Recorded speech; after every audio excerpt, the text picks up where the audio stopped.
Today, we will be performing an ACL repair on this left cadaver knee. The ACL tear shown here is a type 1 tear, where the ligament has torn directly off the thigh bone, or femur. In order to try and give this ACL the best chance at healing, the surgeon will drill small holes in the bone where the ligament is going to be reattached. Inside the bone, there are different cells and proteins that can promote growth and healing at the attachment site of the ligament. A spade-tipped pin is aimed at the spot on the bone where the surgeon is going to reattach the ligament. Once the pin goes through the bone, it is pushed all the way through the skin. On the back of the pin is a little hook, where the surgeon places a suture to be passed through the small tunnel that the pin created. There is a loop on the trailing end of the suture. This loop will be used to shuttle the ACL repair sutures up through the bone tunnel. For now, it is clamped on the outside of the knee and saved for later. Next, a special guide is used to drill a pin up through the shin bone, or tibia. The pin should come up through the base of the ACL, where it attaches on the top of the shin inside the knee. There is a small inner needle that gets removed from the pin. A small wire loop is passed up through the pin into the knee. The wire loop is removed from inside the knee and switched to the other portal. The wire loop is also set aside and saved for later.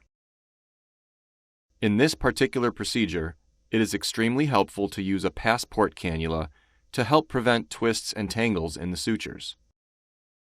Here is a look at the fiber ring suture implant that will be used to repair the ACL.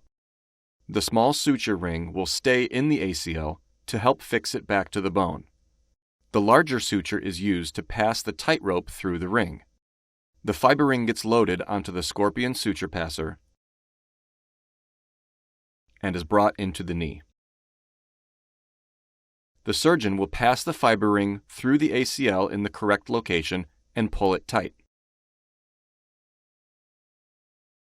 In this case, the surgeon has decided to use 2 fiber rings. You can see the luggage tag that each fiber ring has made through the ACL. The surgeon will split the sutures so there is one coming out of each portal. They'll begin with the ones coming out of the passport. Here is when the surgeon must create the tightrope double loop.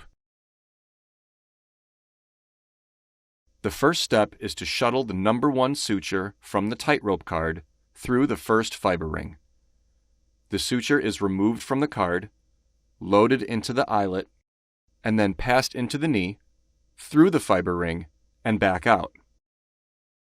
The same steps are repeated with the second fiber ring, using the same number 1 suture from the tightrope card.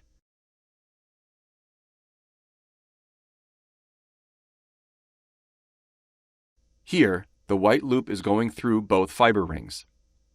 Next, the number 2 suture from the card is unwound and is passed into the number 1 white loop that is already through the fiber rings in the knee. Then, it immediately goes into the wire loop on the card, and the blue tab is pulled, completing the tightrope double loop. The remaining sutures are removed from the card, and everything is straightened out so there are no twists in the sutures, and the surgeon can put all the sutures in the right place. Here is the button that will be flipped and held on the outside of the femur. We will go back and use the looped suture that was passed through the femur at the beginning of the procedure.